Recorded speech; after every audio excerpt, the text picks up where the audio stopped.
Putin uses the national holiday to rally support for Russia. On Monday, Vladimir Putin celebrated Russia's National Day by calling on his countrymen to be patriotic despite the difficult time the country is going through. Despite the recent developments in Ukraine, where Kyiv's forces have launched a long-awaited counter-offensive and retaken several villages in the eastern Donetsk region, Putin made no direct comment on the matter while speaking at a lavish award-giving ceremony in the Kremlin. Putin told the assembled dignitaries, "This public holiday marks the inseparability of our centuries-long history, the greatness and glory of the fatherland. Today, in a difficult time for Russia, feelings of patriotism and pride unite our society even more strongly, and serve as a reliable support for our heroes taking part in the special military operation in Ukraine," Putin said. On Monday, in honor of Russia's national holiday, the country's defense ministry released a video showing soldiers expressing their pride in Russia alongside images of the country's lakes, forests, Orthodox churches, and icons. One of them exclaims, "I am Russian. Thank God. I am Russian. I am so lucky."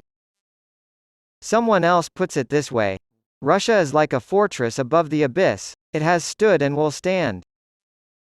The Russian parliament officially separated from the Soviet Union on this day in 1991. In 1992, after the fall of the Soviet Union, June 12 became a national holiday. Former Russian President Dmitry Medvedev joked on his Telegram channel that the Maidan in Kyiv would soon be renamed Russia Square, and included a mock-up image of the Russian flag flying over the square. Deputy head of Russia's National Security Council and former Medvedev aide Oleg Osipov has quoted the former president as saying, "Kyiv is our direct target. It will eventually go back to Russia, as the city is Russian. Until we get it back, we won't stop looking. Season's greetings." Shebekino, a Russian border town, has taken heavy shelling from Ukraine, leaving behind a landscape littered with the bodies of shelled apartment buildings, rubble, and crumpled cars. Last week, a hair salon was still smoking after a fire. There wasn't a single intact window left in the charred remains of the police headquarters. The government reported that nearly all of the city's 40,000 residents had left.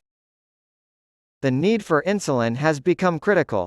Lyudmila Kosabova, 56, cried out, "I need insulin," as she cared for an elderly diabetic friend who was unable to get around on her own. Her gaze was intense. They were defiant toward her. "We are not going to give up our land." Subscribe to the New York Times morning newsletter, The Morning. Millions of Ukrainians facing the Russian invasion are all too familiar with such desperation and scenes of destruction. While it may look like Ukraine, the western part of Russia where Ukrainian-backed forces have fired shells and missiles at civilian areas is actually part of Russia. This aspect of the war that Russian President Vladimir Putin began 15 months ago is less well known because of Moscow's hostility toward Western news media.